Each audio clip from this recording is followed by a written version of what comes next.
one sliding man? No.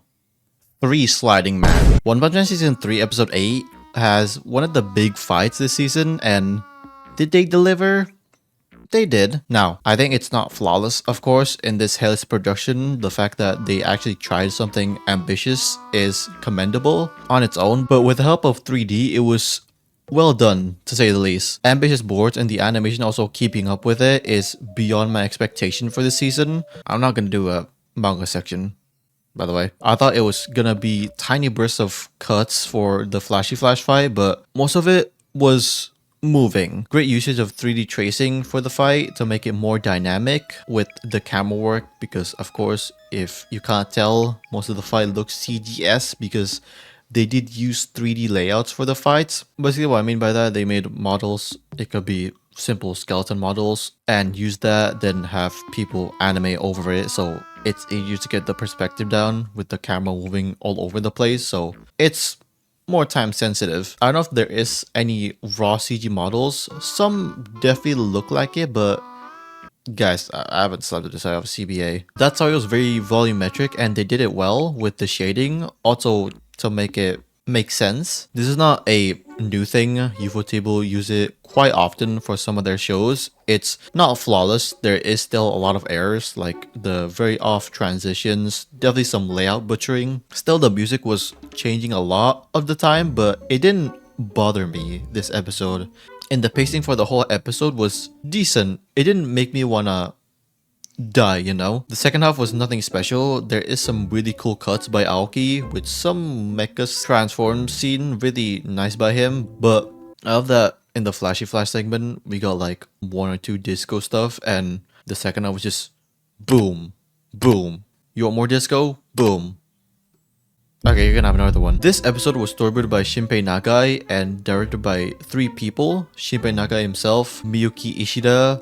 Also, I might just be tired, but I don't remember Ishida being credited as assistant director for the show. And Tetsuro Tanaka. I think Tanaka mostly helped direct the action scenes with a lot of the CG assistant stuff, because he has a lot of credits in CGI for GC Stuff projects and some other ones like Studio Orange animes and Zenshu. If we didn't remember, JC Stuff did the CG for that. Finally, Studio Moe is credited in this season. Studio Moe helped with some episodes in OPM Season 2, and they recently did a co-production with JC Stuff, being Magi Lumiere.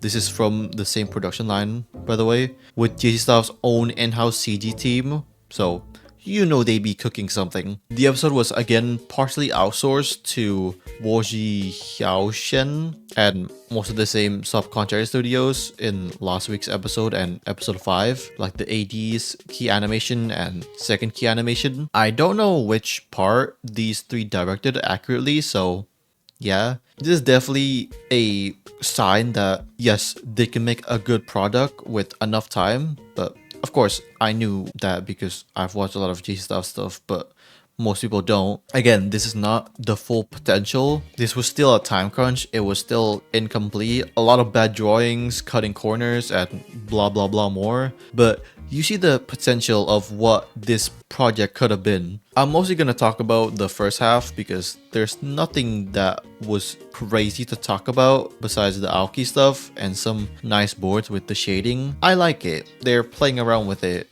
accompanied with some nice art direction sometimes, but I feel like the drawing for Child Emperor was also the movement. It didn't make it that appealing.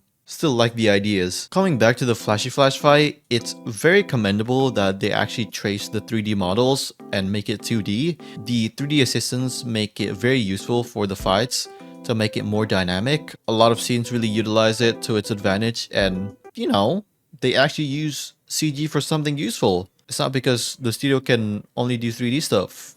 Am I right, retarded wolf? Oh. Good doggy. Again, it's not perfect, like masking scenes with digital effects and using speed lines to mask the background. The character interacting with the 3D background is nice, but there were still instances where the 3D background doesn't really mix well with the 2D foreground that make it very floaty. Same with the fight itself. Sometimes there is a lack of impact because some stuff is unpolished, but they really played a part in this episode. The hallway scene was a nice setup, really reminds you of Rengoku scene from the movie. Some really nice tight choreography fight in the hallway. Now we are falling down. This sequence was pretty clean. You can tell the difference with this scene when people were falling down to the Infinity Castle scene when everyone was just falling down. They use the same technique, 3D model tracing, but you can see in Demon Slayer most of the time it doesn't move like CG because the character design itself is one, quite volumetric itself, and the scene was polished, unlike this scene, but still a nice scene here with Flashy Flash falling down. Really nice that they blurred the background here so it doesn't distract you with the over texture wall, making you focus on Flashy Flash. The speed was captured really well with them running all over the place and the colorful lines going everywhere. It's a limited technique, but it captures it. One of maybe the only scene without 3D assistant is this sequence. The animator for this went uncredited, which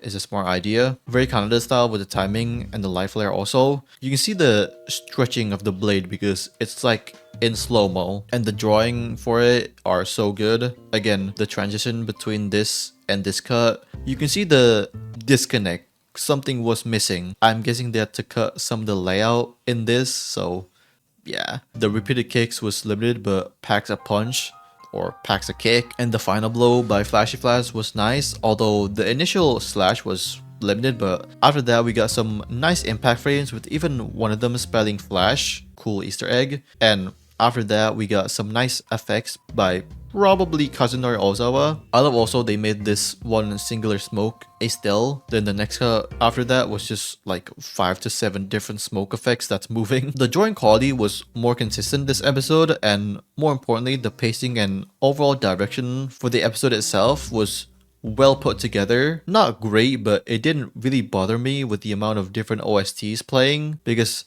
sometimes they actually don't have music playing, so it lets it breathe. Definitely enjoyed this way more than the previous couple of episodes. I left this episode feeling surprised because I wasn't expecting any of that. Next episode is probably when Takashi Hashimoto will appear, since he kind of teased it in his Blue Sky account.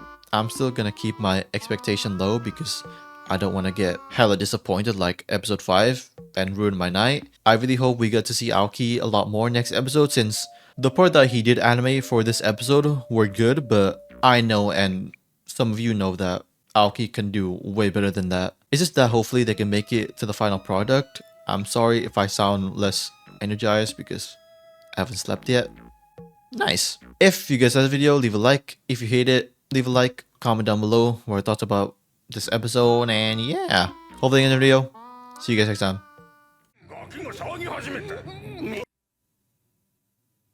Hello. Does she have cake? From this angle she doesn't look like she has that much of a cake.